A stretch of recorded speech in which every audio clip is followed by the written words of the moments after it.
Estás viendo esta transmisión en línea de la Iglesia Comunidad Cristiana Carismática Internacional. Y si quieres realizar tu siembra o diezmo, puedes hacerlo online a través de nuestras cuentas bancarias.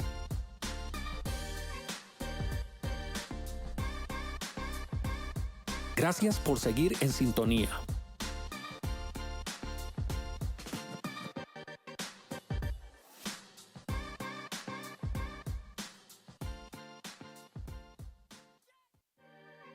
Estás viendo diezmo de lo que es el 10% de la porción que recibo. Que Dios me los bendiga, mis amores, y que reciban muchas bendiciones, donde no tengan que gastar, pero vean, nada de lo de ustedes. Amén. Entonces, pasemos a diezmar con gozo y alegría en esta mañana, pero antes oremos por esos diezmos y luego pasamos. Perdón, Carol, que la hice parar, pero está bien por el ejemplo.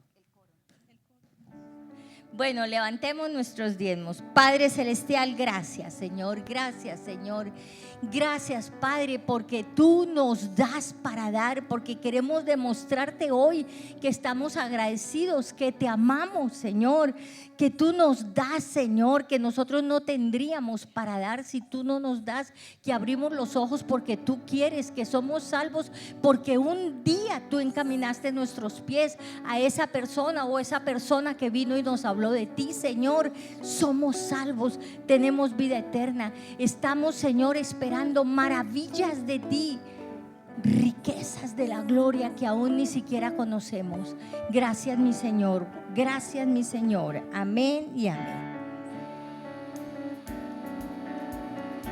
Pueden pasar.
Muy bien, gloria a Dios. Un aplauso a la alabanza por tanta bendición que el Señor nos da a través de ellos. Por último, y antes de que venga mi doctor Cortés, gracias, porque yo sé que también el llamado de ayudarnos con el aire acondicionado ha hecho mella en muchos corazones. Se me han acercado, yo quiero hacer esto, yo quiero.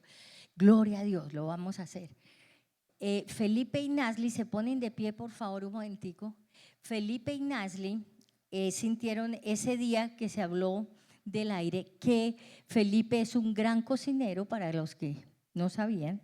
Entonces van a ofrendar para el próximo domingo una porción de donde viene la lechona, ¿no? La cajita de la lechona, ahí una porción de esas de arroz con pollo, para que todos y cada uno de nosotros compremos arroz.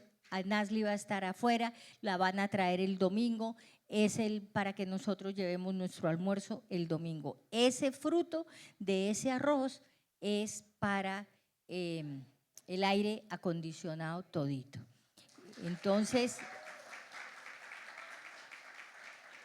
el precio, ellos dicen que esa porción vale 10,000. 10,000 para, ¿qué es? El aire acondicionado. Dios me los bendiga. Mi doctor querido, por favor.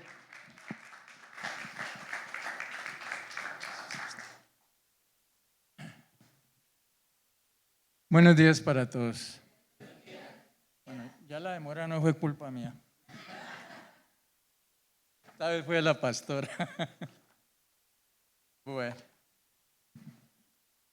Vamos a orar. Amado Padre Celestial, Señor Jesús y Señor Espíritu Santo, te damos muchas gracias, Señor, porque sabemos que estás aquí. Tu palabra dice que donde 2 o 3 están reunidos en tu nombre, tú estás ahí. Así que contamos con tu presencia y sabemos que Espíritu Santo también estás aquí acompañándonos, Señor, y te pedimos que seas tú tomando el control de esta prédica, este mensaje, Señor amado mío, esta enseñanza, Padrecito lindo, que nos va a dejar listos, Señor, para nuestra sobreedificación y para la sobreedificación de la iglesia, Señor. Te pedimos que seas tú y solo tú hablando a través mío, Señor. Te lo pedimos y te damos las gracias en el nombre poderoso del Señor Jesús. Amén. Bien, nuestro versículo base es Hebreos 6, 1, 2, la porción. Por tanto, dejando ya los rudimentos de la doctrina de Cristo, vamos adelante a la perfección, no echando otra vez el fundamento del arrepentimiento de obras muertas, de la fe en Dios, de la doctrina de bautismos, de la imposición de manos, de la resurrección de los muertos y del juicio eterno. Esta porción es la que estamos desarrollando en esta enseñanza y que hoy, si Dios lo permite, vamos a terminarlas para que quedemos listos ya para nuestra sobreedificación. Hebreos 6, 1, 2. Repito que es lo que hemos estado desarrollando durante las 2 sesiones anteriores y vamos a terminar, si Dios lo permite, en esta.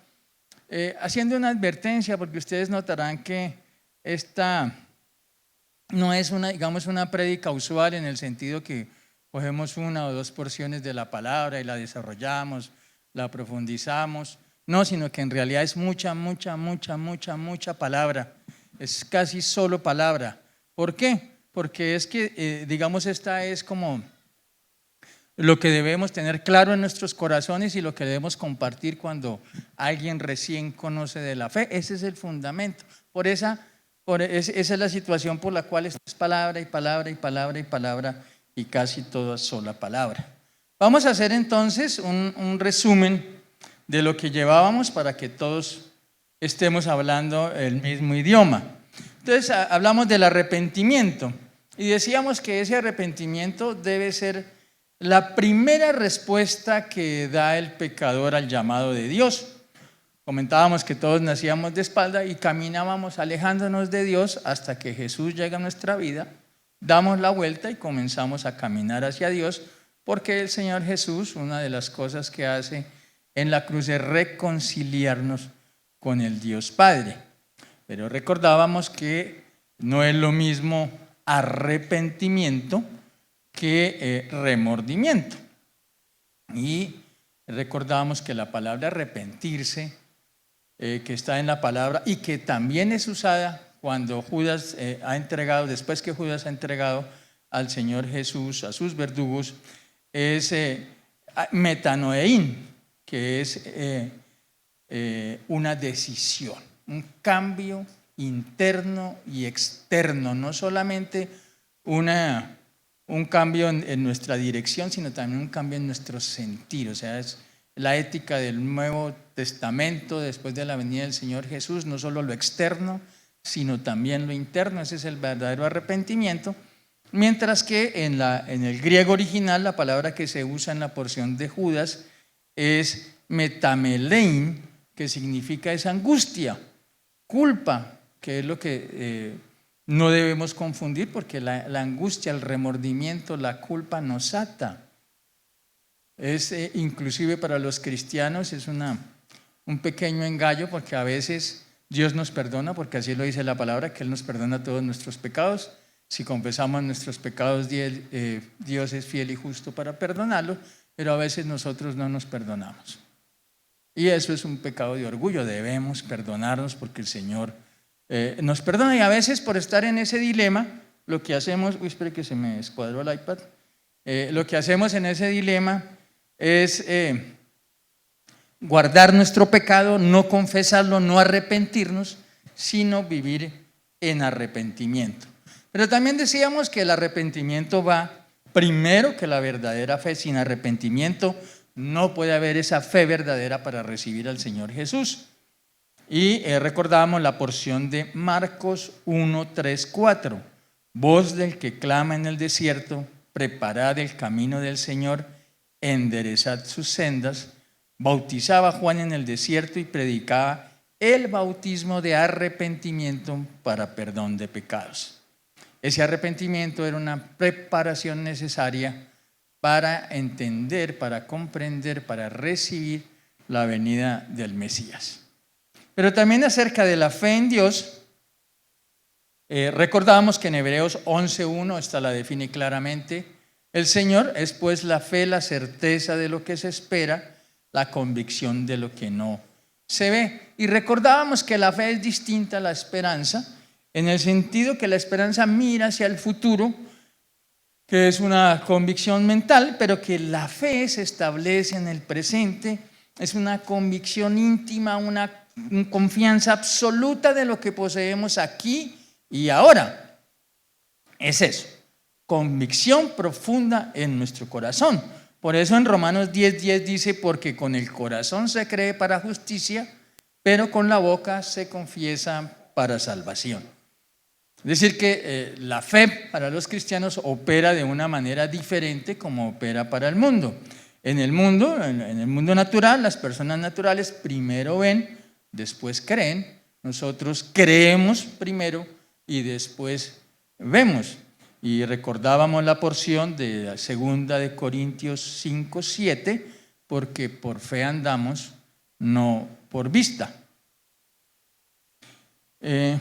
Y decíamos también que debemos confesar la fe. Debemos confesar la fe.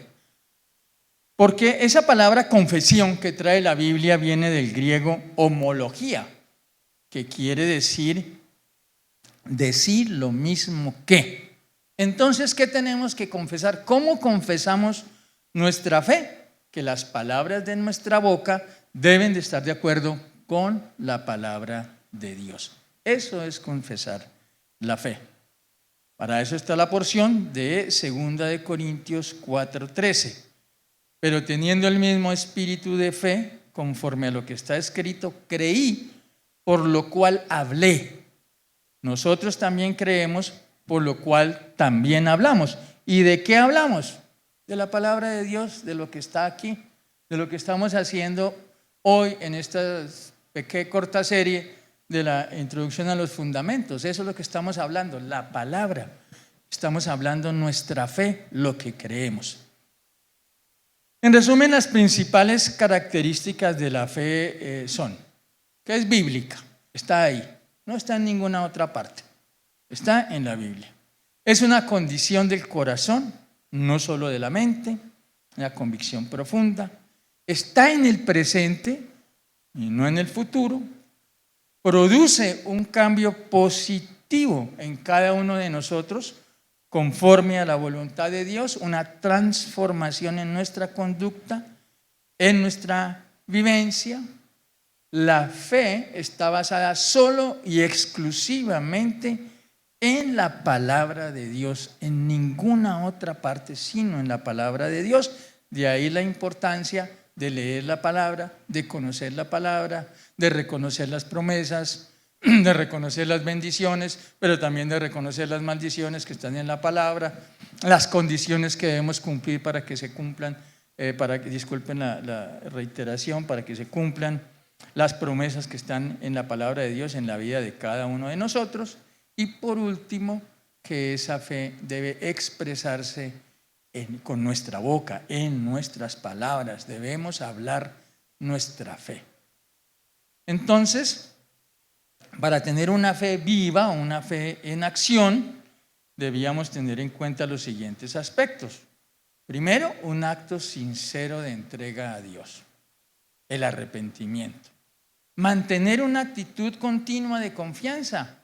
No podemos que ante el primer tropiezo, ante el primer encontrón que tenemos, enseguida salimos corriendo. Es muy usual que cuando recién recibimos al Señor Jesús como Señor y Salvador, se nos presenten dificultades en la vida. Y se pone a prueba nuestra fe. Desde ahí comienza a ponerse a prueba nuestra fe. Entonces, no, entonces le dicen, eso es porque usted está yendo a esa iglesia. Sí, yo se lo dije, vaya y verá, así le va a seguir yendo, ¿no? Entonces, tenemos que mantenernos firmes, constantes, en esa actitud de confianza. Debemos pedir al Espíritu Santo que nos guíe a la promesa adecuada a la situación. Entonces debemos buscar los versículos si es por una enfermedad de la sanidad, si es por una situación financiera sobre la provisión económica, si es por depresión o angustia. Debemos buscar los versículos que contienen la palabra de Dios para esos eventos de nuestra vida. Y no solamente debemos ubicarnos, sino también revisar si hay condiciones asociadas al cumplimiento de la promesa. Porque a veces reclamamos la promesa, pero la promesa nos dice siempre y cuando usted se vuelva a mí de todo corazón, siempre y cuando usted obedezca a mis mandatos, siempre y cuando usted honre a padre y madre, tendrá una larga vida.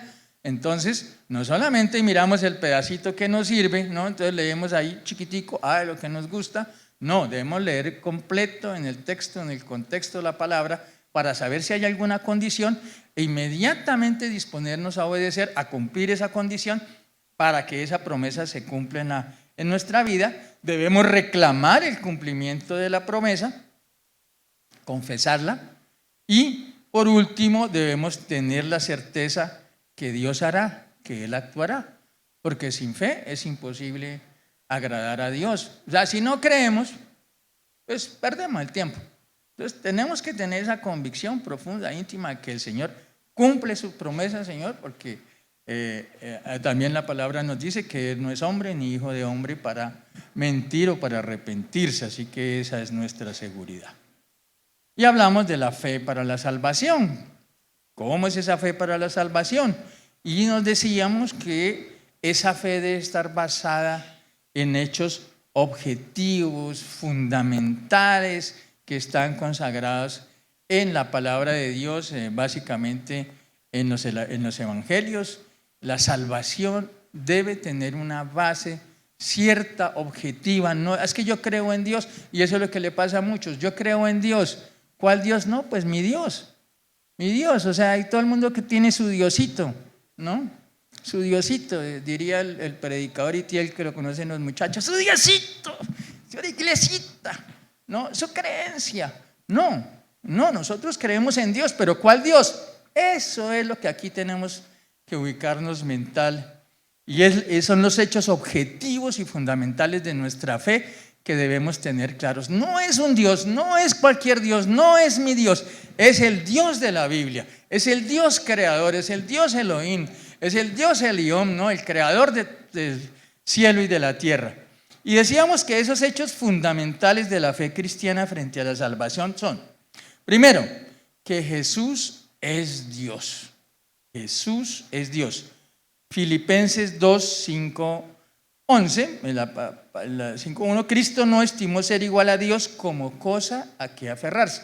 Entonces ahí nos dice la palabra que Cristo es Dios. Segundo, que Jesús es Hijo de Dios. Mateo 17:5. Mientras él aún hablaba, una nube de luz los cubrió, y aquí una voz desde la nube que decía: este es mi Hijo amado, en quien tengo complacencia, a él oí. Recordemos que este es el pasaje donde se aparecen Moisés y Eliseo, allá con los discípulos, estaba Pedro y Mateo tal vez, y entonces Pedro dice: venga, hagamos unas chocitas aquí para que nos quedemos, y entonces ahí vino la nube, la gloria de Dios, la Shekinah de Dios cubre, y se escucha la frase de que este es mi Hijo amado en quien tengo complacencia, a él oí. Entonces Jesús es Dios, Jesús es Hijo de Dios. Tercero, que Cristo fue entregado por Dios Padre para el castigo de la muerte como paga de nuestros pecados. Primera de Juan 4:10, en esto consiste el amor, no en que nosotros hayamos amado a Dios, sino en que Él nos amó a nosotros y envió a su Hijo en propiciación por nuestros pecados. Cuarto, que Cristo fue sepultado. Quinto, que Dios lo resucitó al tercer día. Esto lo encontramos en Primera de Corintios 15, 13, 27.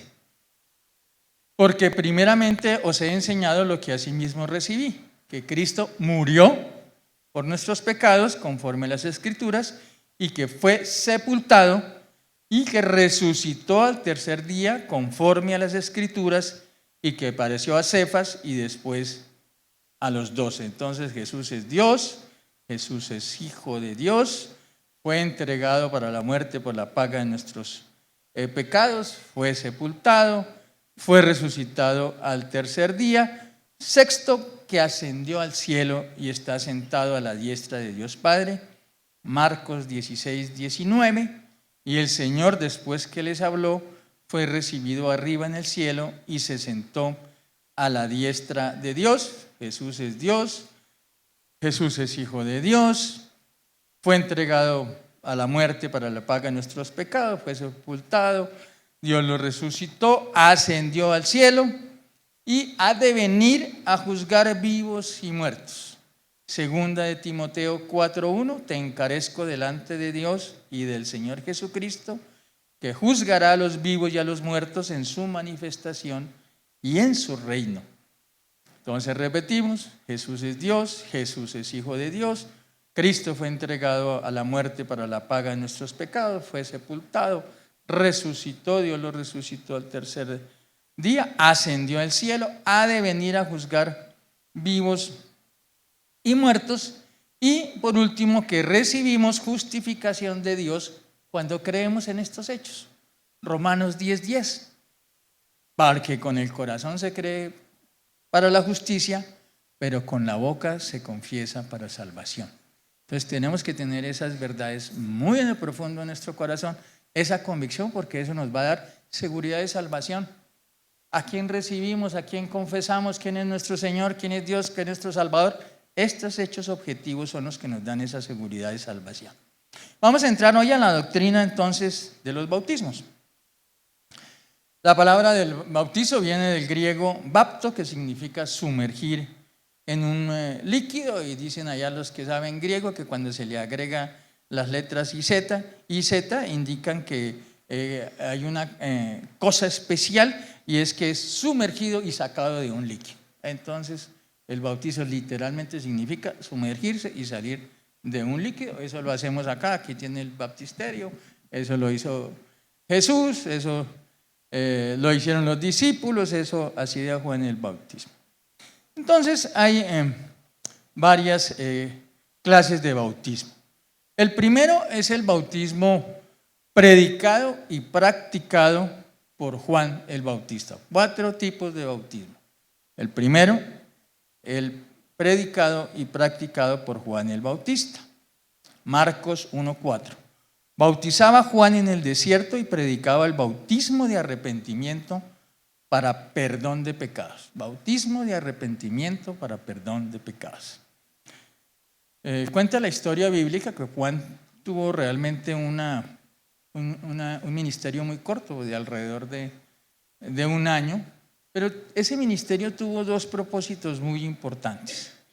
Preparar el corazón de las personas de Israel para la llegada del Mesías, y fue un puente entre la dispensación de la ley y la dispensación de la gracia,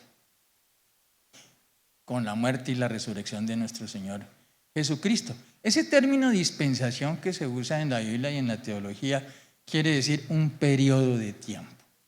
Y dicen que hay los periodos, las dispensaciones que hay en la Biblia, que nos enseña la Biblia, son la dispensación de la inocencia, que fue antes de la caída, antes que Eva, ¿sí ve? Culpa de Eva, culpa de ella, antes que desobedecieran a Dios, Adán y Eva. Después hay una dispensación de la conciencia, que es entre la caída hasta Noé, que Dios decide borrar a la humanidad, borrar a las criaturas, comenzar de cero. Después hay un tiempo de dispensación de gobierno humano, de Noé hasta Abraham. Después hay el tiempo de la dispensación de la promesa, que comienza con Abraham, ¿no? Y después viene la dispensación, el tiempo de la ley.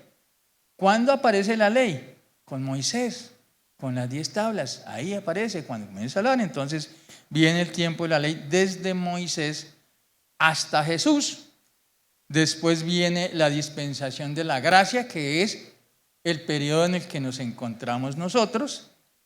Y por última, la dispensación del reino milenial, que es después de que termina la gran tribulación, el gobierno de Cristo por 1000 años en esta tierra. Esas dicen que son las dispensaciones, los periodos que hay en la Biblia.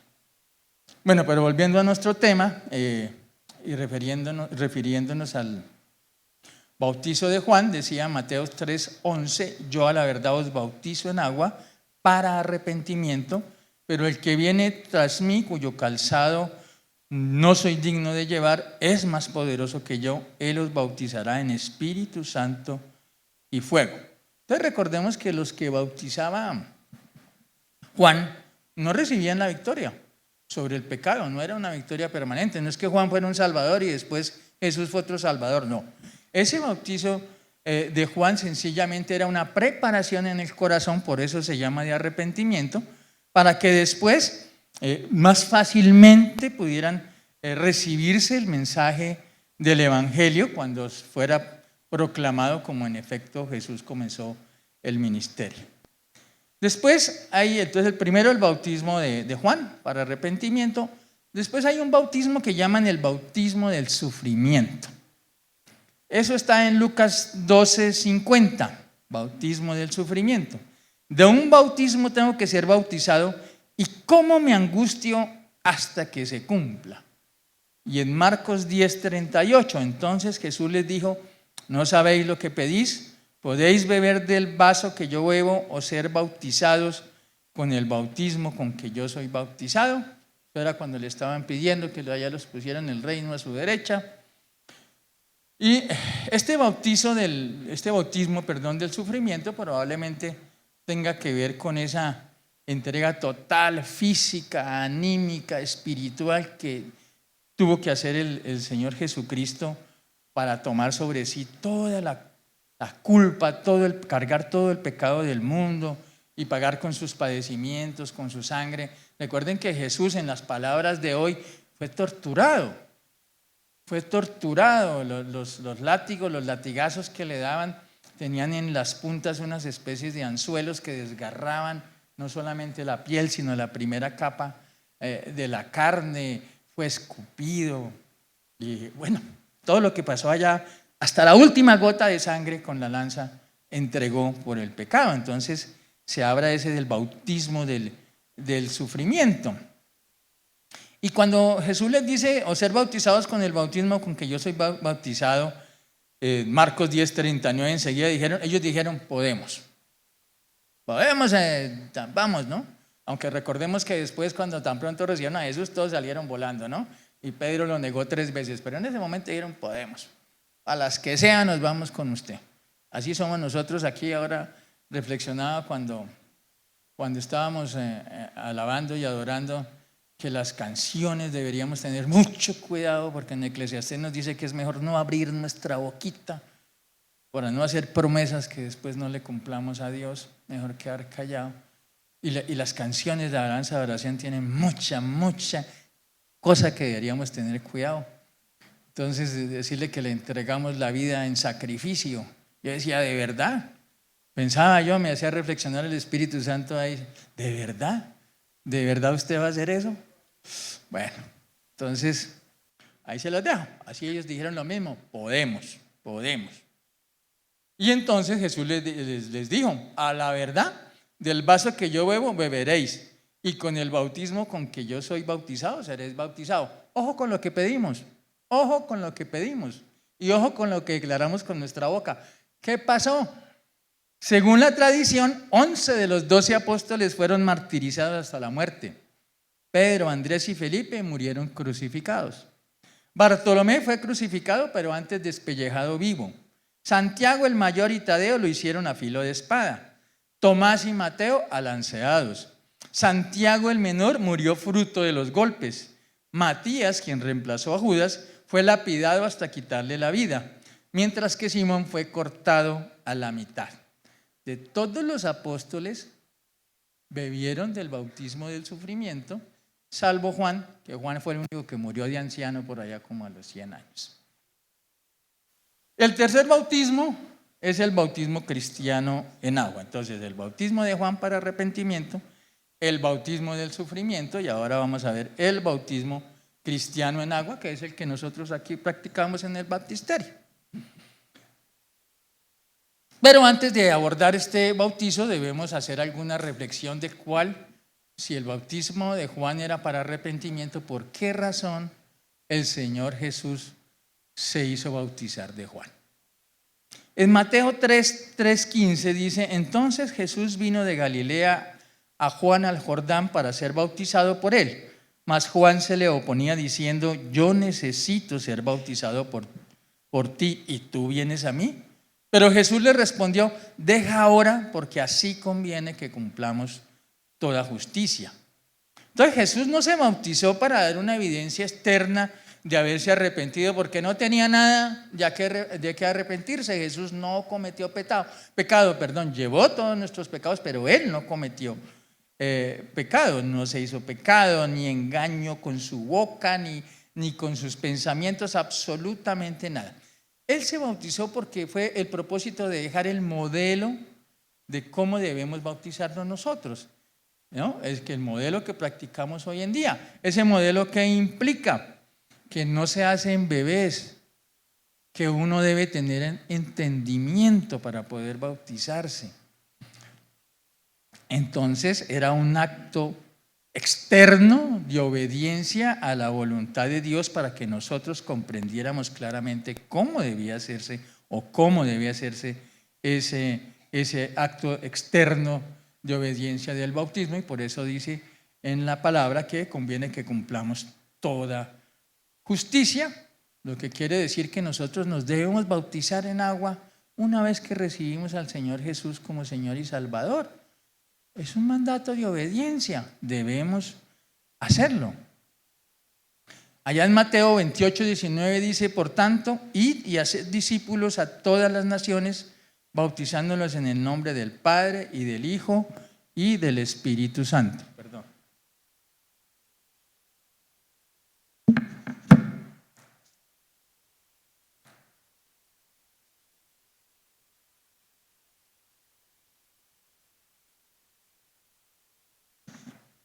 Y en Marcos 15:16, y les dijo: id por todo el mundo y predicad el evangelio a toda criatura. El que creyere y fuere bautizado será salvo, mas el que no creyere será condenado. Con fundamento en estos dos versículos podemos señalar que quien se bautiza tiene que haber oído lo suficiente del evangelio para que esté plenamente consciente de lo que esté haciendo. Esto que estamos haciendo, estas 3 sesiones, son básicamente el discipulado. Seguramente esto fue lo que hizo la iglesia cristiana primitiva cuando comenzaron a hacer este recorderis entre el Antiguo y el Nuevo Testamento, las cosas que había dejado Jesús. Ese discipulado era previo normalmente al bautizo, y ese haber oído lo suficiente, esa conciencia que tomamos de lo que ha pasado en nuestra vida, de por qué declaramos y confesamos y recibimos al Señor Jesús como Señor y Salvador, de que estamos arrepentidos de nuestros pecados, de que hemos confesado nuestra fe. Tenemos que estar conscientes de todas esas cosas para que llegar al bautismo con una buena conciencia, con una buena actitud, con una buena disposición. Porque ¿qué pasa con el bautismo? Cuando nos bautizamos, ¿qué hacemos? Damos un testimonio público de que somos cristianos. Y cuando damos un testimonio público de que somos cristianos, ¿qué tenemos que hacer? Pues dar un buen ejemplo de vida, que es con lo que todos luchamos, porque fallamos con nuestras esposas, fallamos con nuestros esposos, fallamos con nuestros hijos, fallamos en el trabajo, fallamos en la universidad, fallamos como amigos, fallamos como hermanos. Es la lucha permanente que mantenemos por dar ese testimonio de vida como discípulos de Cristo. Y así entonces hay, digamos, ejemplos del bautismo. Cuando iba el eunuco y Felipe se le aparejó y le pidió que explicara una porción de la Biblia de Isaías. Y dice ahí en Hechos 8, 36, 38, yendo por el camino llegaron a cierta agua y dijo el eunuco, aquí hay agua, ¿qué impide que yo sea bautizado? Ya el Señor era consciente, Felipe ya le había explicado, él ya había entendido, había creído, entonces dijo, venga, y si eso es así, entonces ¿qué? ¿Por qué no me puedo bautizar? Felipe dijo, si crees de todo corazón, bien puedes. Y respondiendo se bajaron ahí, después Felipe fue arrebatado por el Espíritu Santo. O lo que pasó con el carcelero de Pablo y Silas. Recuerdan que Pablo y Silas fueron encarcelados, lo dejaron en lo más profundo. Mire, pilas, que si se vuelan, usted responde con su vida. Vino ese terrible terremoto y el carcelero todo asustado, nadie se fugó, le dijeron tranquilo. Y entonces está en Hechos 16, 31, 33, ellos dijeron, le preguntó el carcelero, ¿y qué debo hacer para ser salvo? Entonces ellos dijeron, cree en el Señor Jesucristo y serás salvo tú y tu casa. Y le hablaron la palabra del Señor a él y a todos los que estaban en su casa. Y él, tomándolos en aquella misma hora de la noche, les lavó las heridas y enseguida se bautizó él con todos los suyos. Bueno. Entonces creemos, para reafirmar la idea que llevo, que todos los cristianos deben ser bautizados en agua. Todos, absolutamente todos. En inmersión por agua, así como el modelo que dejó establecido el Señor Jesús allá cuando hizo bautizar de Juan el Bautista. Ahí claramente en Romanos 6:34 se declara, ¿o no sabéis que todos los que hemos sido bautizados en Cristo Jesús hemos sido bautizados en su muerte? Porque somos sepultados juntamente con él para muerte por el bautismo, a fin de que como Cristo resucitó de los muertos por la gloria del Padre, así también nosotros andemos en la vida nueva. Nos sumergimos para indicar que morimos al viejo hombre, a la vieja naturaleza, y salimos del agua para decir que fuimos resucitados con Cristo, que somos nuevas criaturas y que hemos sido perdonados nuestros pecados. Esa es básicamente lo que indica el bautismo. Sin embargo, hay que aclarar una situación. No hay realmente ningún versículo que diga que somos condenados si no somos bautizados. Dice así, y porque dice en Marcos 16, 16, lo acabé de leer, el que crea y sea bautizado será salvo, pero el que no crea será condenado. Entonces, bueno, en algún periodo de la iglesia se dijo que el que recibía al Señor Jesús y no se bautizaba no era salvo. No era salvo, o sea, es un requisito, pero resulta que la salvación es por gracia, no por obras. Si fuera así sería un pedacito, ¿no?, de fe y un pedacito de obra, ¿no? Un pedacito de creer en Jesús y otro de meterme en un charco de agua, porque no es nada más tampoco, ¿no? Entonces, no. Y el mismo versículo lo aclara y dice, el que crea y sea bautizado será salvo, pero el que no crea será condenado. Fíjese que cuando dice que es condenado, ya le quitó el bautismo. Simplemente es creer. Y en Juan 3:18 se reafirma esto. El que cree en él no es condenado, pero el que no cree ya ha sido condenado porque no ha creído en el nombre del unigénito Hijo de Dios. El cuarto tipo de bautismo es el del Espíritu Santo. Entonces el primero es de Juan para arrepentimiento, el segundo es el bautismo del sufrimiento, el tercero es bautismo en agua, que debe ser en el nombre del Padre, del Hijo y del Espíritu Santo, así lo dice en el versículo de la Gran Comisión, y el cuarto tipo de bautismo es el del Espíritu Santo. 7 versículos en la Biblia donde se usa el término bautizar con relación al Espíritu Santo.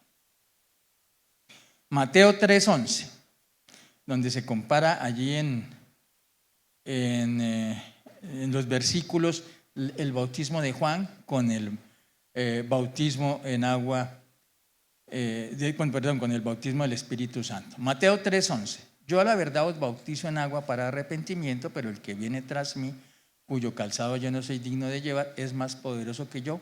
Él os bautizará en Espíritu Santo y fuego. Marcos 1:8, yo a la verdad os he bautizado con agua, pero Él os bautizará con Espíritu Santo. Dicen los expertos también en el griego, porque recordemos que ya estas porciones fueron escritas en el griego, que en la traducción que se hizo en la mayoría de las versiones de la Biblia, se usa indebidamente la preposición con, bautizados con el Espíritu Santo, que es lo correcto, y así está en el lenguaje original, es bautizados en el Espíritu Santo, porque es la inmersión en el Espíritu Santo. No es que el Espíritu Santo, es que nos quedamos inmersos adentro del Espíritu Santo. Lucas 3:16, respondió Juan diciendo a todos: yo a la verdad os bautizo en agua, pero viene uno más poderoso que yo, de quien no soy digno de desatar la correa de su calzado, y él os bautizará en Espíritu Santo y fuego. Juan 1:33, yo no le conocía, pero el que me envió a bautizar con agua, aquel me dijo: sobre quien veas descender al Espíritu Santo y que permanezca sobre él, ese es el que bautiza con el Espíritu Santo, refiriéndose al Señor Jesús. Hechos 1:5, porque Juan ciertamente bautizó con agua, mas vosotros seréis bautizados con el Espíritu Santo dentro de no muchos días.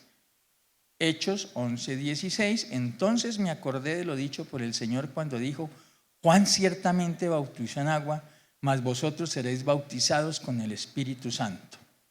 Y 1 Corintios 12:13, porque un solo espíritu fuimos todos bautizados, por un solo espíritu fuimos todos bautizados en un cuerpo. ¿Cuál cuerpo? La iglesia. Sean judíos o griegos, sean esclavos o libres, y a todos se nos dio a beber en un mismo espíritu. Entonces, claramente, una cosa es el bautizo en agua en el nombre del Padre, del Hijo y del Espíritu Santo, y otra cosa es el bautismo en el Espíritu Santo. Son dos cosas diferentes. Bien, 7 pasajes, en estos 7 pasajes, 6 de ellos se contrasta la experiencia de ser bautizados en agua con la de ser bautizados en el Espíritu Santo. En 2 se añade el fuego al Espíritu Santo. En 1 se asocia el bautismo del Espíritu Santo con beber. Y recordemos que Jesús dijo allá en Juan 7:37-39, si alguno tiene sed, venga a mí y beba.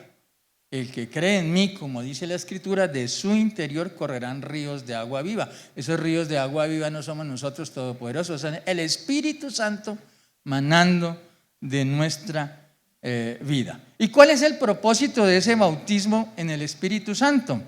Hechos 1:8.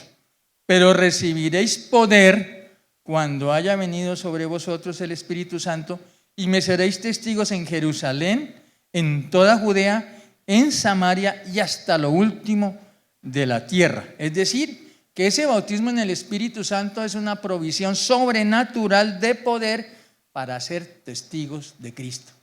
Una provisión sobrenatural de poder para ser testigos de Cristo, no para chicanear, no para andar de campaña en campaña, sanando paralíticos, resucitando muertos para mi gloria, para mi vanagloria, no. Empoderados para ser testigos de Cristo hasta el último lugar de la tierra. Entonces, los rasgos más característicos del bautismo en el Espíritu Santo son: primero, se distingue de la experiencia del nuevo nacimiento y lo sucede. O sea, primero nazco de nuevo, primero recibo al Señor Jesús como Señor y Salvador. Y la palabra dice que somos nuevas criaturas, aquí todos somos hechos nuevos, se produce esa regeneración. ¿Y quién produce esa regeneración? El Espíritu Santo también. Pero está después la otra dimensión, que ya es el bautismo en el Espíritu Santo. Entonces el Espíritu Santo aquí, cuando yo recibo, me regenera. Pero cuando yo recibo el bautismo del Espíritu Santo, lo que recibo es un poder sobrenatural para ser testigo, para llevar las buenas nuevas, para cumplir con la gran comisión. Segundo, está acompañado por lenguas, que habla quien lo recibe y tiene un propósito que lo distingue, ya vimos, de la obra del Espíritu Santo en la regeneración del corazón y en la vida de un pecador arrepentido. Y es ese propósito que estamos buscando en esta iglesia con Hechos 2. Iglesia con poder, prédica con poder. Eso es lo que estamos buscando aquí, que todos estemos empoderados, no la pastora, no solo la pastora, todos, no los ancianos,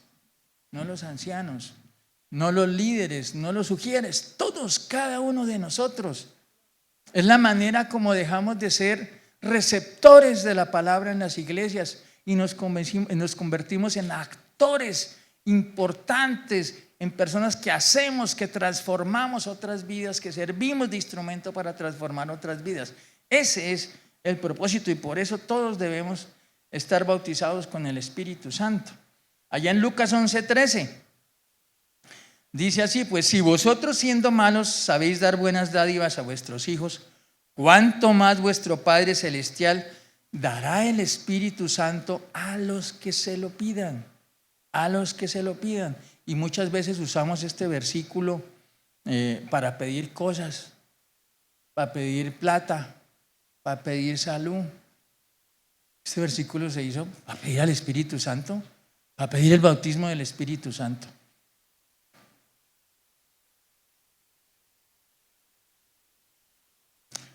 Bueno.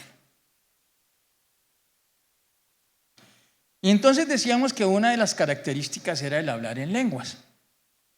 Entonces recordemos lo que pasó el día de Pentecostés, Hechos 2, 1 al 4. Cuando llegó el día de Pentecostés estaban todos unánimes juntos y de repente vino del cielo un estruendo como de un viento recio que soplaba, el cual llenó toda la casa donde estaban sentados. Y se les aparecieron lenguas repartidas como de fuego asentándose sobre cada uno de ellos, y fueron todos llenos del Espíritu Santo y comenzaron a hablar en otras lenguas según el Espíritu les daba que hablase. Entonces el hablar en lenguas fue una parte integral de ese bautismo del Espíritu Santo en el libro de Hechos. En realidad es la única manifestación visible asociada con el bautismo del Espíritu Santo. No tenemos otra. Pruébeme que habla en lenguas. No hay otra manifestación en la Biblia. Sí, claro, uno queda con poder para sanar enfermos, para los dones. Allá la prédica que hizo Jorge hace unas 3-4 semanas de los dones del Espíritu Santo, anhelando los mejores dones. Claro, todo eso somos empoderados, pero realmente la única señal visible así sobre el bautismo es el hablar en lenguas. Entonces, todos los creyentes tienen el derecho de recibir y deben buscar fervientemente la promesa del Padre, el bautismo en el Espíritu Santo y fuego, según el mandato del Señor Jesucristo. Y esa era la experiencia normal, común durante la primera iglesia cristiana, en la iglesia primitiva. Porque con ese bautismo, como ya dijimos, venía una investidura de poder para la vida y para el servicio y la concesión de los dones espirituales y su uso en el ministerio. Aquí entonces recordemos algunas de las experiencias en Hechos 10, 44, 46, cuando Pedro, después de que recibió el bautismo santo, se levantó a dar una tremenda prédica y mientras aún hablaba Pedro, el Espíritu Santo cayó sobre todos los que oían el discurso, y los fieles de la circuncisión que habían venido con Pedro se quedaron atónitos de que también sobre los gentiles se derramase el don del Espíritu Santo. Entonces es para todos, no solamente para los judíos, es para todos, porque los oían que hablaban en lenguas y que magnificaban a Dios. Entonces respondió Pedro: ¿puede acaso alguno impedir el agua para que no sean bautizados estos que han recibido el Espíritu Santo también con nosotros? Fíjense, una cosa muy curiosa. Podemos no ser bautizados en agua, pero podemos ser bautizados en el Espíritu Santo, ¿no? Esto es una profesión que yo hago de mi confesión. El bautismo del Espíritu Santo es don del cielo. Y en Juan 7, 38, 39, el que cree en mí, como dice la Escritura, de su interior correrán ríos de agua viva. Esto dijo del Espíritu que habían de recibir los que creyesen en él, pues aún no había venido el Espíritu Santo, porque Jesús no había sido aún glorificado. Una mayor reverencia hacia Dios, y sobrevino temor a toda persona, y muchas maravillas y señales eran hechas por los apóstoles.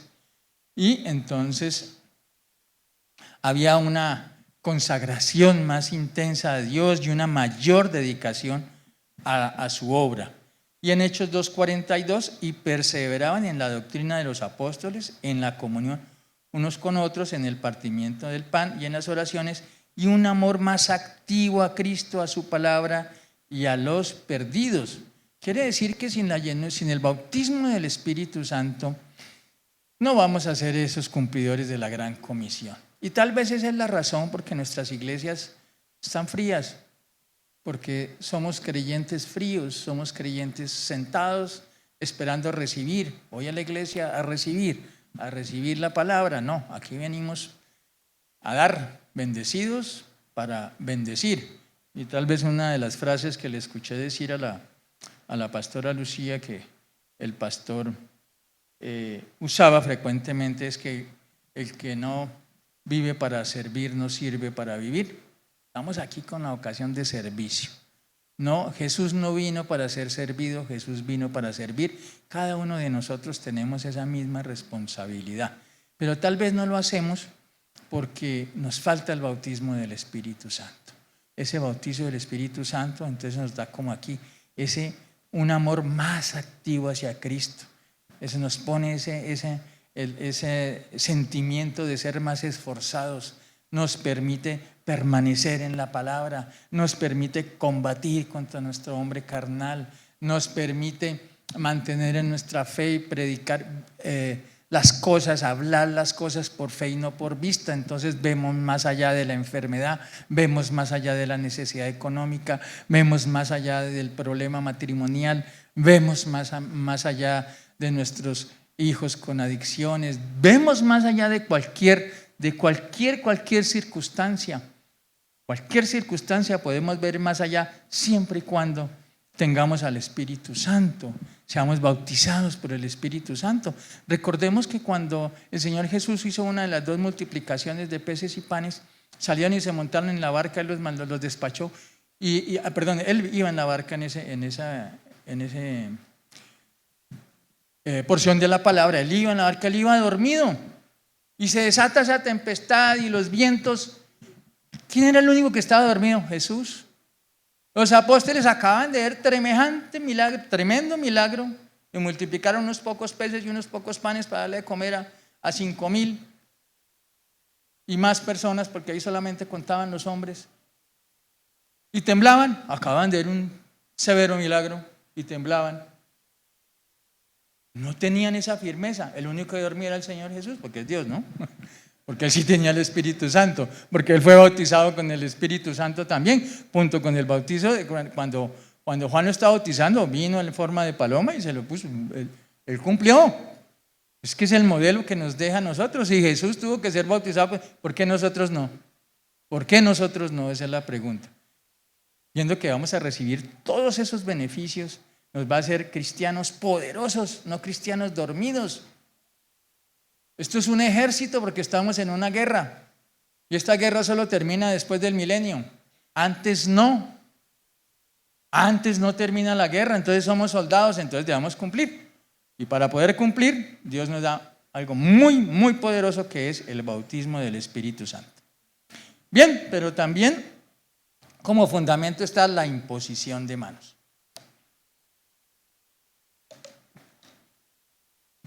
Eso físicamente es un acto en que una persona pone sus manos sobre otra con un propósito espiritual definido. ¿Cuáles son los, propósitos principales de la imposición de manos que se encuentran en la palabra de Dios? Transmitir una bendición o autoridad, una delegación de autoridad, o encomendar a Dios públicamente para una tarea especial. Digamos que esos son como los 3 propósitos que se observan en la palabra de Dios. Recordemos que la imposición de manos era común en el Antiguo Testamento.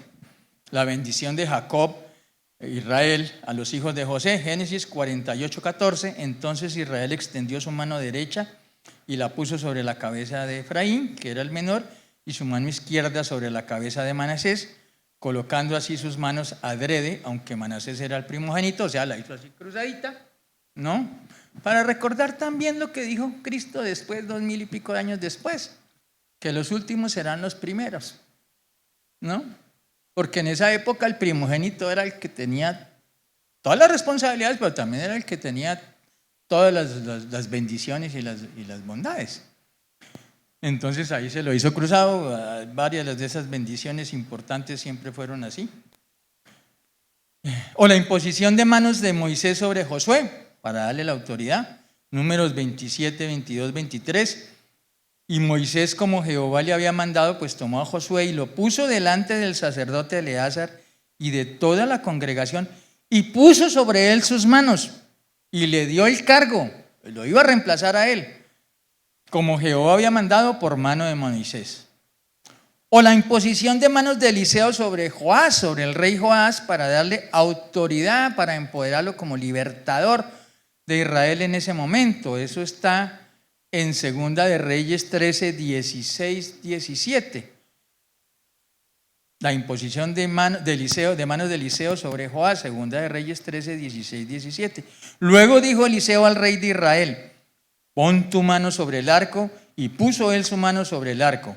Entonces puso Eliseo sus manos sobre las manos del rey y dijo: abre la ventana que da al oriente. Y cuando él la abrió, dijo Eliseo: tira. Y tirando él, dijo Eliseo: saeta de salvación de Jehová y saeta de salvación contra Siria, porque herirás a los sirios en Afec hasta consumirlos. Entonces ahí estaba dando un empoderamiento para hacer una labor especial. Eso en el Antiguo Testamento. En el Nuevo Testamento encontramos 5 propósitos. Entonces, en el Antiguo Testamento, para transmitir una bendición, para transmitir autoridad o para encomendar una tarea, ya vimos allá la bendición de los hijos de Jacob, la bendición de Josué para recibir el mando y la bendición y la imposición de manos sobre Joás para que tuviera empoderarlo para ser libertador. En el Nuevo Testamento tenemos 5 propósitos. Sanidad. Marcos 16, 18, tomarán en las manos serpientes y si bebieren cosa mortífera no les hará daño. Sobre los enfermos pondrán sus manos y sanarán. Imposición de manos para sanidad, Marcos 16, 18. Segundo, para ayudar a los que buscan el bautismo en el Espíritu Santo. Imponer las manos para ayudar al bautismo del Espíritu Santo. Por ejemplo, en Samaria, Hechos 8, 16, 17, porque aún no había descendido sobre ninguno de ellos, sino que solamente habían sido bautizados en el nombre de Jesús, o sea, en el bautizo en el agua. Entonces les imponían las manos y recibían el Espíritu Santo. Para impartir dones espirituales, como Pablo en Romano 1, 11, 12, porque deseo veros para comunicaros algún don espiritual a fin de que seáis confirmados. Y esto es para ser mutuamente confortados por la fe que nos es común a vosotros y a mí. Y esto lo hacían mediante la imposición de manos.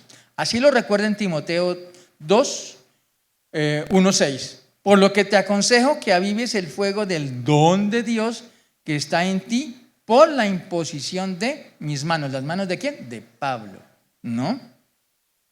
Entonces, para sanidad, para ayudar a los que buscan el bautismo en el Espíritu Santo, y solamente para recordarnos, para refrescarnos la memoria de la excelente prédica de Jorge, recordemos que los dones están en 1 Corintios 12, 8, 11, porque a este es dada por el Espíritu palabra de sabiduría, a otro palabra de ciencia, según el mismo Espíritu, a otro fe, por el mismo Espíritu, y a otro dones de sanidades por el mismo Espíritu, a otro el hacer milagros, a otro profecía, a otro discernimiento de espíritu, a otro diversos géneros de lengua y a otro interpretación de lenguas, pero todas estas cosas las hace uno y el mismo Espíritu repartiendo a cada uno como Él quiere. El cuarto propósito es comisionar ministros, como en el caso de la iglesia de Antioquía, que oraron por Bernabé y Pablo cuando comenzaron sus viajes misioneros. Hechos 13, 2, 3. Ministrando a estos al Señor y ayudando, dijo el Espíritu Santo, apartadme a Bernabé y a Saulo para la obra a que los he llamado. Entonces, habiendo ayunado y orado, les impusieron las manos y los despidieron. Imponer las manos. Para comisionar. Para nombramiento de diáconos y ancianos.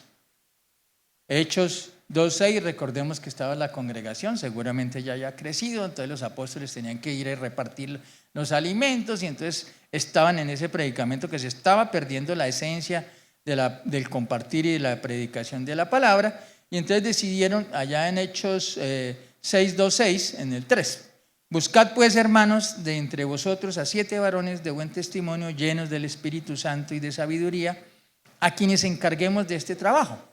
Y nosotros persistimos en la oración y en el ministerio de la palabra. Agradó la propuesta a toda la multitud, y eligieron a Esteban, varón lleno de fe y del Espíritu Santo, a Felipe, a Prócoro, las que están embarazadas, hay un nombre bonito, a Nicanor, a Timón, ahí tienen otra, a Pármenas, ahí tienen varias, está en la palabra,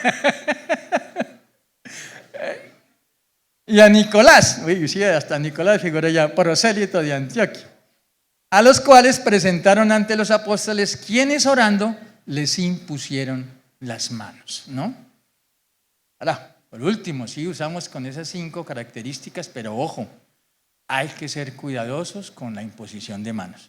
En 1 de Timoteo 5:22 le dice Pablo a Timoteo, no impongas con ligereza las manos a ninguno, ni participes en pecados ajenos, consérvate puro. Entonces, eso tanto, ser cuidadosos cuando vamos a imponer las manos para alguien, seguro, eso es únicamente para los creyentes, como dejarnos imponer las manos si no estamos seguros que es un hombre o una mujer de Dios. Si no estamos quietico, porque sabemos que eso tiene una significación espiritual que ya aquí la hemos visto, de autoridad, de comisión, mejor, si yo no estoy seguro, no me ponga las manitos, dejemos así quieticos, juguemos a las manitos calientes, las suyas por allá, las mías por allá, y nada más. Bueno, vamos a la resurrección de los muertos. La cita de la resurrección de los muertos está en varios pasajes así. 1 de Corintios 15:3-4. Porque primeramente os he enseñado lo que asimismo recibí, que Cristo murió por nuestros pecados conforme a las Escrituras y que fue sepultado y que resucitó al tercer día conforme a las Escrituras. Primera resurrección. En 1 de Corintios 15:51-52. He aquí os digo un misterio. No todos dormiremos. La palabra dormir en la Biblia significa morir, normalmente. No todos moriremos, pero todos seremos transformados. En un momento, en un abrir y cerrar de ojos, a la final trompeta, porque se tocará la trompeta y los muertos serán resucitados, incorruptibles, y nosotros seremos transformados. Bueno, no hagamos esto.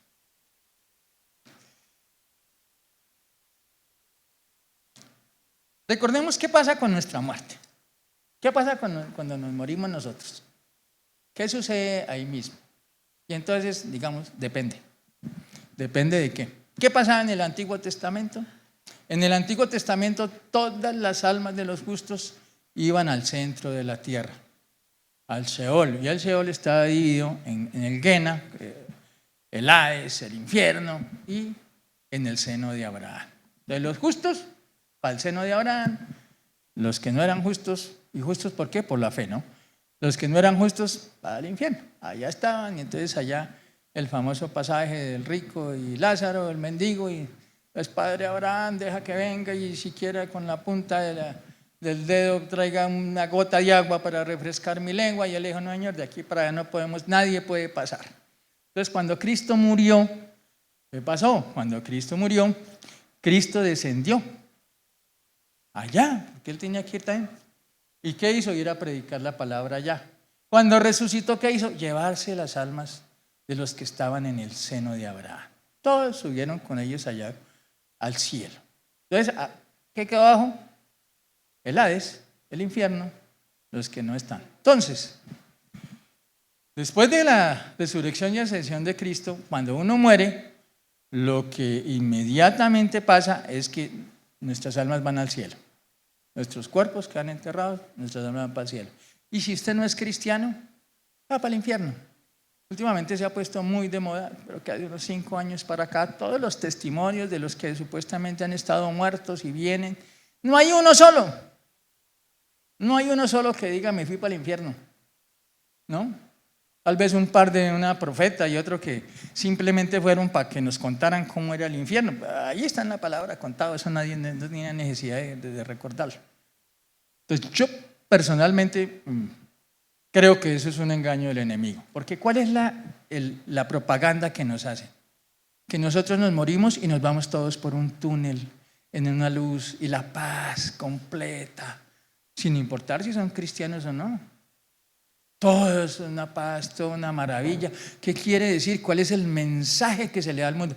No necesitamos a Cristo, no necesitamos a Dios. Somos seres inmortales que una vez que nos morimos de aquí, nos transformamos en seres de luz y todo paz, toda tranquilidad, como los hippies, paz, amor, no sé qué, no. Ojo con eso, ojo con esos mensajes. Debemos tener cuidado con lo que escuchamos. Si yo soy salvo, mi espíritu va para el cielo. Si no soy salvo, pues soy creyente, voy para el infierno. Punto. Así, no hay, ¿cómo es que se llama lo de los católicos? Purgatorio no hay. De una, ¿no? De una. ¿Cómo sabemos que los que están en Cristo suben? En la experiencia de Esteban, Hechos 7, 55, 56, cuando estaban matando, apedreando a Esteban. Esteban, lleno del Espíritu Santo, puesto los ojos en el cielo, vio la gloria de Dios y a Jesús que estaba a su diestra, arriba. Y dijo, he aquí, veo los cielos abiertos y al Hijo del Hombre que está a la diestra de Dios Padre. Y así murió en su camino al cielo. Así fue como murió Esteban. Pero también la palabra enseña que habrá una continuidad entre nuestro cuerpo original y el cuerpo que se nos dará en la resurrección. O sea, una mala noticia para los que son feitos y que pensaron que se iban a convertir en Brad Pitt. No, seguramente no será tan idéntica la transformación que todos nos veamos, pero sí todos nos veremos en la capacidad de reconocernos, o sea, conservaremos algunas características físicas que nos permitirá conservar nuestra identidad, ¿no? Todos nos vamos a poder reconocer. Y esto lo vemos en Lucas 24, 39, 43, cuando Cristo se les apareció después de que resucitó. Entonces les dijo, vea, aquí estoy, estas son mis manos, estos son los clavos, miren, ¿no? Y ellos lo reconocieron. Entonces por eso decimos que vamos a tener una continuidad en nuestro cuerpo original con el cuerpo celestial que se nos darán. Lo que pasa es que nuestros cuerpos ya no estarán sujetos a las limitaciones del cuerpo mortal, porque Jesús podía aparecer, desaparecer, cruzar puertas. Nosotros también vamos a estar en esa misma dimensión. Ese va a ser nuestro cuerpo definitivo, digamos así. Pero no podemos dejar el tema de la resurrección sin abordar la doctrina del arrebatamiento. Primera de Tesalonicenses 4, 15, 17.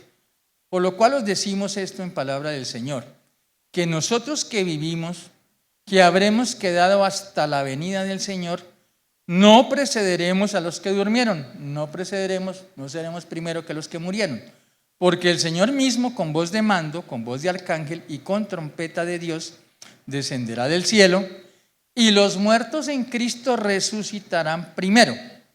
Los muertos en Cristo resucitarán primero. Luego nosotros, los que vivimos, los que hayamos quedado, seremos arrebatados juntamente con ellos en las nubes para recibir al Señor en el aire y así estaremos siempre con el Señor. Primera cosa, esta no es la venida del Señor para el reino milenial. Fíjense aquí que el Señor no pone sus pies sobre la tierra.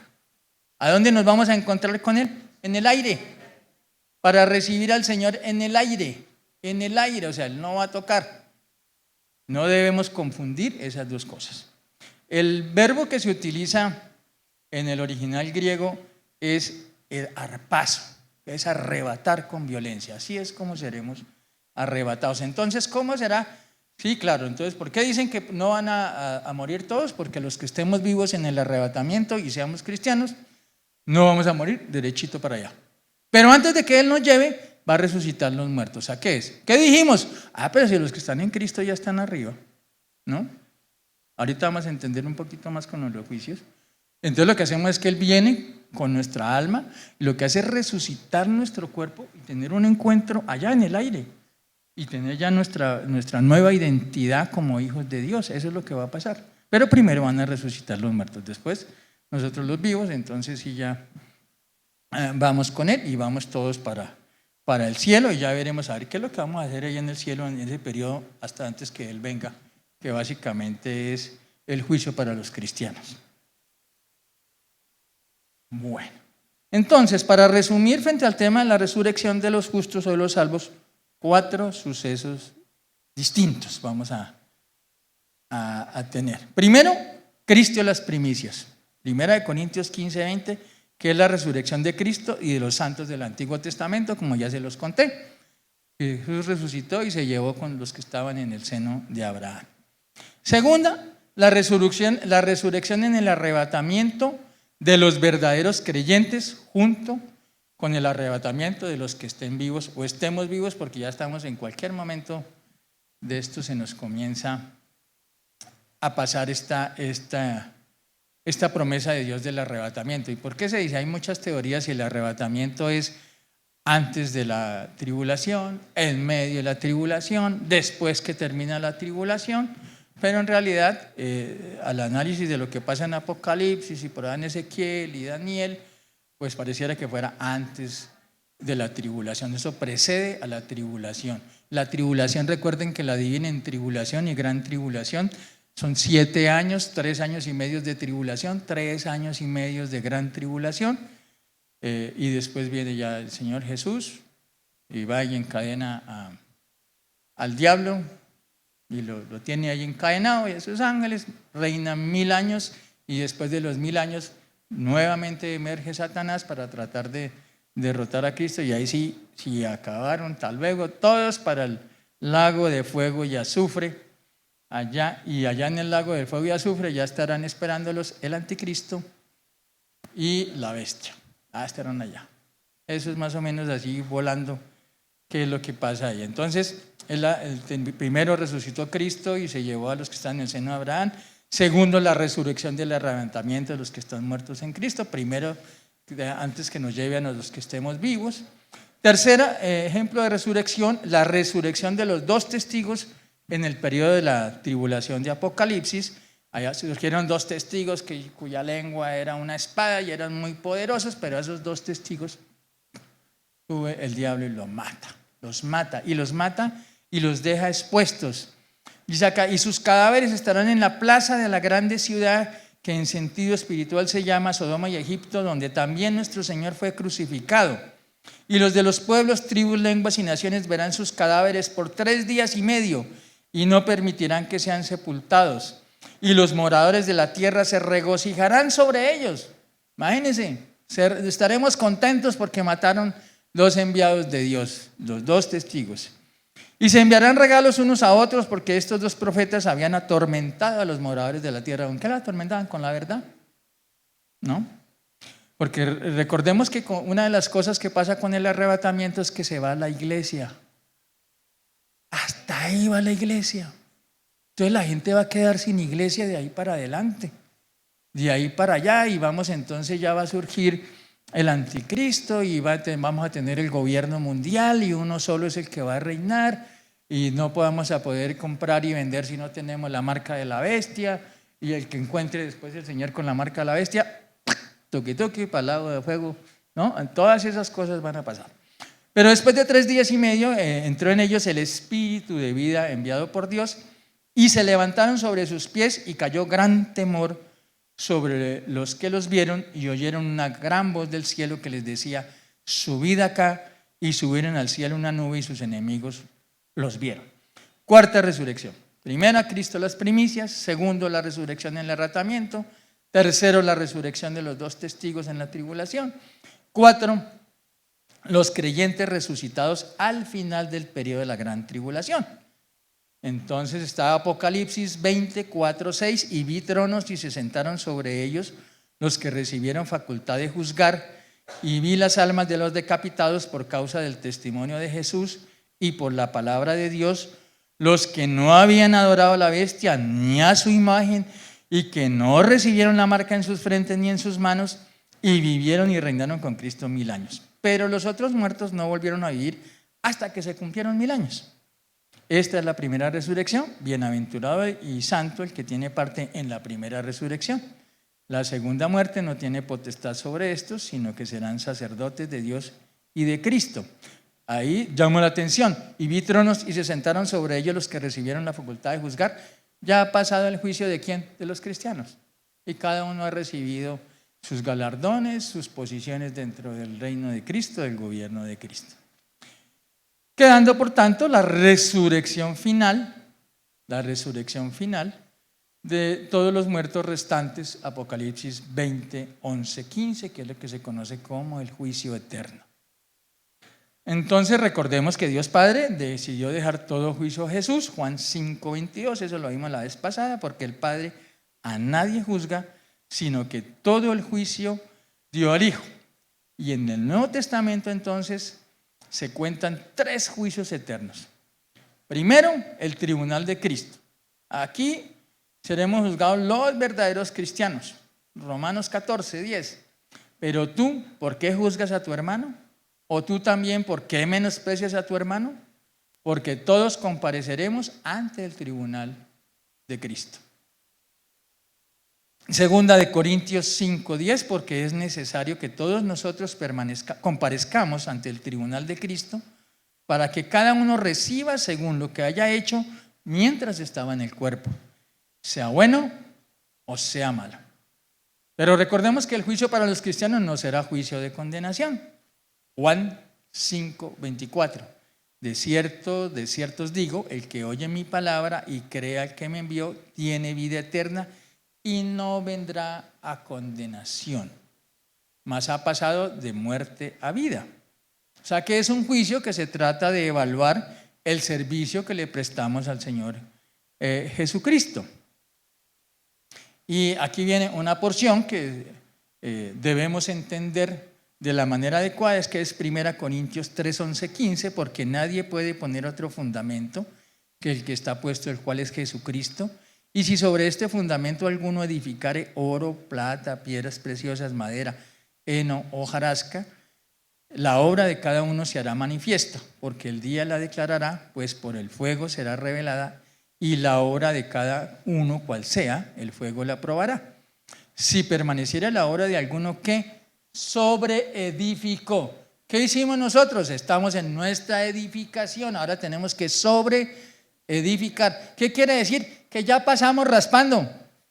Hoy cuando terminemos esta prédica, que estamos ya ciertos sobre los fundamentos de nuestra fe, ahí pasamos raspando. Ya viene la obligación de sobreedificar para recibir recompensa. Y si la obra de alguno se quemare, él sufrirá pérdidas, y bien él mismo será salvo. Ojo, si bien él mismo será salvo. Pasamos de barriga. Cristianos receptores, pero aunque así como por fuego. Entonces, pero debemos sobreedificar, y esa es la importancia de esta serie que le puso Dios en el corazón a la pastora. Segundo, tenemos el juicio de trono de gloria para las naciones y los gentiles que permanezcan al terminar la gran tribulación y antes del establecimiento del reino del milenio. Entonces, el segundo es el juicio de trono de gloria para las naciones y los gentiles que permanezcan al terminar la gran tribulación y antes del establecimiento del reino del milenio. Mateo 25, 31, 33. Cuando el Hijo del Hombre venga en su gloria y todos los santos ángeles con él, entonces se sentará en su trono de gloria y serán reunidas delante de él todas las naciones, y apartará los unos de los otros como aparta el pastor las ovejas de los cabritos. Debemos recordar, sin embargo, que frente a Israel, los juicios contra Israel tienen 2 características, 2 principios. Dios bendice normalmente a los gentiles a través de los judíos, pero bendice directamente a los judíos. Y Dios normalmente castiga a los judíos a través de los gentiles, Babilonia, Egipto, pero Dios, en este sentido, castiga a los gentiles directamente, ¿no? Entonces, ¿qué significancia espiritual tiene esto? Porque es que en los últimos tiempos, cuando esté al máximo ese espíritu que ya está aquí rondando del antisemitismo, nuestro presidente van a hablar, claro, él no puede hablar cosas distintas porque su visión de la vida es desde el revolucionario, del guerrillero. Entonces todos van y dicen que lo de Hamas está correcto, que lo de Hezbollah es correcto, o sea, todos los grupos guerrilleros pobrecitos en este momento, y el malo es Israel, y eso se va a seguir porque Israel va a quedar solo. Israel va a quedar solo. Pero si tenemos en cuenta esto, que Dios castiga directamente a los gentiles y que se nos manda a bendecir al pueblo de Israel, entonces debemos comentar, confesar, contar de la importancia que tenemos de bendecir a los judíos. Nuestra posición frente a los judíos va a ser muy importante, la posición de las personas, de todos los seres humanos frente a Israel. Porque es que Dios ¿qué hace con Israel? Porque Israel es el centro de todos esos acontecimientos. Lo está purificando.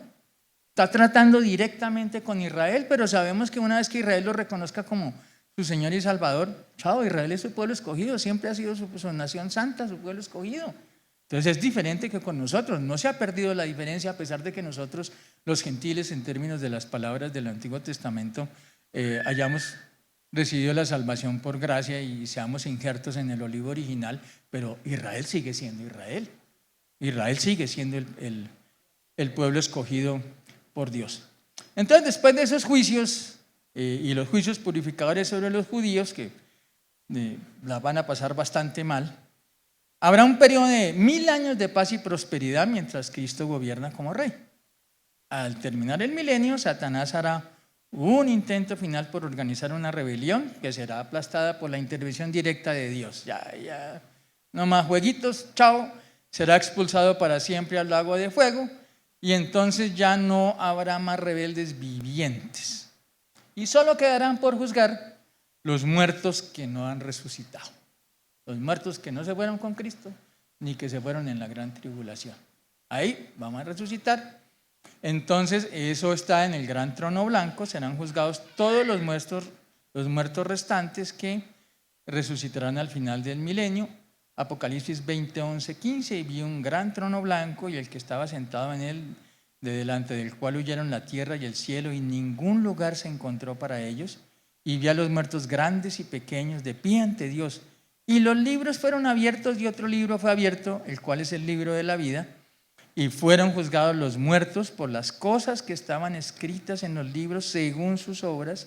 Y el mar entregó los muertos que había en él, y la muerte y el Hades entregaron los muertos que había en ellos, y fueron juzgados cada uno según sus obras. Y la muerte y el Hades, porque la muerte y el Hades se identifican como personas, como entidades espirituales, ellos también, Cristo venció la muerte, echa la muerte al lago de fuego y azufre. Ojo con eso, por eso es que ya no va a haber más muerte, porque allá está condenada la muerte. Tengamos en cuenta eso. Y el que no se halló inscrito en el libro de la vida fue lanzado al agua de fuego. Esto incluye tanto a los que rechazaron el evangelio como a los creyentes muertos durante el milenio, porque en el milenio se va a seguir muriendo la gente. Creo que se va a subir un poquito el periodo de vida, pero igual va a haber vivos y muertos. Y igual también va a haber personas que no van a recibir al Señor Jesús, a pesar de que está ahí, a pesar de que está gobernando. Porque es que también dice que el Señor va a gobernar con mano firme, con vara, con disciplina.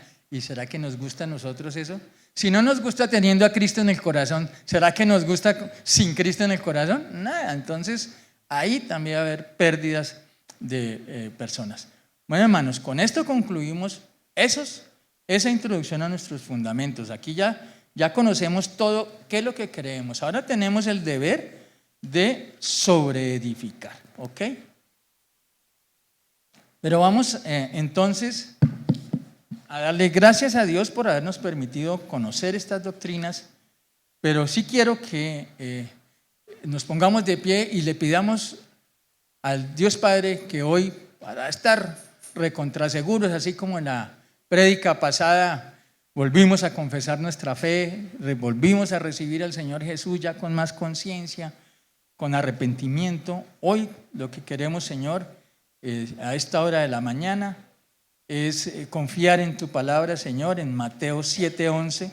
Pues si vosotros, siendo malos, sabéis dar buenas dádivas a vuestros hijos, ¿cuánto más vuestro Padre Celestial dará el Espíritu Santo a los que se lo pidan? Amado Padre Celestial, Señor Jesús, Señor Espíritu Santo, te damos muchísimas gracias, Señor. Gracias porque revelaste la verdad a nuestros corazones, Señor. Gracias porque hoy, Señor, estamos preparados, Señor, para dar razones de nuestra fe, dar razones de lo que creemos, Señor amado mío. Padre, porque estamos blindados, Señor precioso, para no caer en engaños, Señor, en este preciso momento del mundo en que los medios de comunicación, Señor, proliferan mensajes, permiten esa proliferación, Señor, y hay falsos profetas, Señor amado mío, y hay 1000 doctrinas, y hay 100,000 y millones de personas que te llaman Dios, que te llaman Jesús, pero no son creyentes, Señor. Hoy tenemos la firmeza en nuestro corazón, hoy sabemos la verdad, Señor precioso, y con esa verdad, Señor, es que vamos de tu mano, Padre eterno, y te damos gracias porque estamos ya seguros de nuestra salvación, Señor precioso, pero estamos listos, Señor, a ser buenos guerreros tuyos. Te pedimos perdón, Señor, y nos arrepentimos porque no hemos sido, Señor, buenos cristianos, no hemos sido discípulos tuyos, Señor precioso, no hemos discipulado a nadie, Padre Santo, no le hemos contado a nadie, Señor, las buenas nuevas del Evangelio, nos hemos quedado callados, Señor, tenemos temor de que nos estigmaticen, Señor amado mío, temor en nuestros trabajos, temor en el estudio, Padrecito lindo, temor a la sociedad, temor a lo que diga el mundo, Padre mío. Y por eso tenemos que pedirte perdón, porque tu palabra dice que no nos diste espíritu de temor, sino de poder, de amor y de dominio propio, Señor. Pero hoy hemos entendido, Señor, como todo lo tuyo, que no es en nuestras fuerzas, que es en las tuyas, Padre mío. Y tu palabra dice que si te pedimos el Espíritu Santo, tú nos bautizarás con el Espíritu Santo, Señor. Y así es que estamos juntos, unánimes esta mañana, Señor. Te pedimos, Señor Jesús, que el bautismo del Espíritu Santo, Señor, llegue a nuestras vidas en este momento, Señor. Te recibimos, Espíritu Santo. Te damos gracias por tu bautismo, Señor. Te damos gracias porque a partir de hoy estamos empoderados, Señor precioso. Estamos listos para anhelar, como decía Jorge, los mejores dones, Señor precioso. Los mejores dones para servirte, Señor. No para engrandecerme, sino para engrandecer tu nombre, Señor. Los mejores dones para llevar las buenas nuevas con poder. Una iglesia con poder, Señor amado mío, en el poder del Espíritu Santo, amado Santo Padre Celestial. Así que te recibimos hoy, te anhelamos, Espíritu Santo. Bautízanos, Señor, bautízanos, Dios. Si Dios le pone en su corazón a hablar en lenguas, hagámoslo.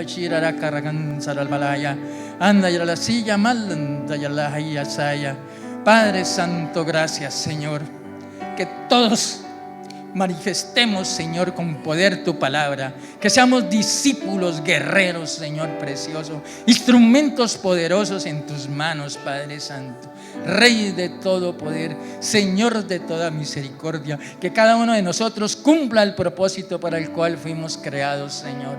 Padre Santo, que esta iglesia ICSI sea una iglesia que transforme vidas, que transforme la ciudad, que transforme la nación, Señor precioso.